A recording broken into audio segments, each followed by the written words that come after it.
একজন সাধারণ কৃষক আমাকে বিশ্ববিদ্যালয়ের স্বপ্ন নিয়ে পড়াতে পাঠিয়েছিলেন। আমার বাবা ধান বিক্রি করে আমাকে পড়াশোনা করাতেন।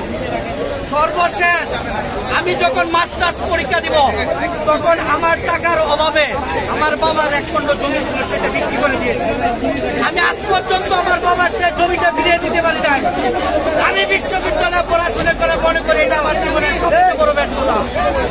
আজকে ঢাকা বিশ্ববিদ্যালয়ে পড়াশোনা করলে হয়তো আমি ভালো কিছু করতাম। আমার বাবা আমাকে যে সামান্য জমি বিক্রি করে পড়িয়েছে, আমি পারি নাই সেই জমিটা ফিরিয়ে দিতে।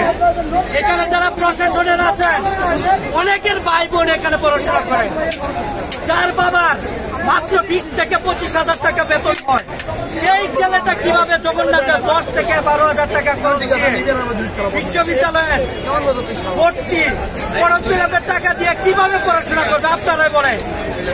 যদি ইউজিসি তাদের সুষম বন্টন করত, তাহলে জগন্নাথ বিশ্ববিদ্যালয় অন্য বিশ্ববিদ্যালয়ে নিয়ে তাদের প্রাপ্য অধিকারটা পেত। আমরা তো কখনো বলি নাই আমাদেরকে ঢাকা বিশ্ববিদ্যালয়ের চেয়ে বেশি বাজেট দেন, আমাদেরকে জাহাঙ্গীরনগর বিশ্ববিদ্যালয়ের চেয়ে বেশি বাজেট দেন, আমাদেরকে রাজশাহী বিশ্ববিদ্যালয় থেকে বেশি বাজেট দেন। আমরা চেয়েছি এই জগন্নাথ বিশ্ববিদ্যালয় ক্যাম্পাসে আমাদের যতটুকু প্রাপ্য, আমাদের অ্যাকোমোডেশন, আমাদের আবাসন, আমাদের শিক্ষার্থীদের তাদের সার্বিক যে সকল সুযোগ সুবিধা দরকার সেইটুকু দেয়।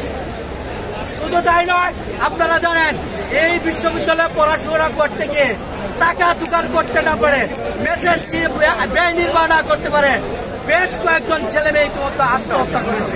এই আত্মহত্যার দায় কে নিবে? ইউজিসি নিবে না। যেই মা তার সন্তান হারিয়েছে, যে বাবা তার সন্তান হারিয়েছে, সে বুঝবে তার সারা জীবনের একটা স্বপ্ন বিশ্ববিদ্যালয়ে নষ্ট হয়ে গেছে। সেই বাবা মা আছে। আমাদের দাবিগুলো হচ্ছে আমাদের বিশ্ববিদ্যালয়কে অন্য বিশ্ববিদ্যালয়ের মতো সকল ধরনের পূর্ণাঙ্গ আবাসন সুবিধা দিতে হবে। এজন্য আমরা কিছু জায়গা নির্ধারণ করে বলেছি।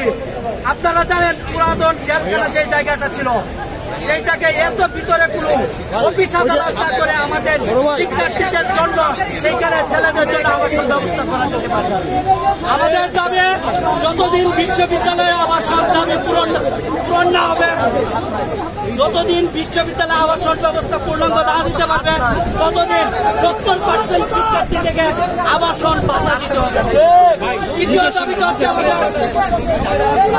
আমাদের তৃতীয় দাবিটা হচ্ছে আপনার হাতেরটা ওনার মুখের সামনে নেন।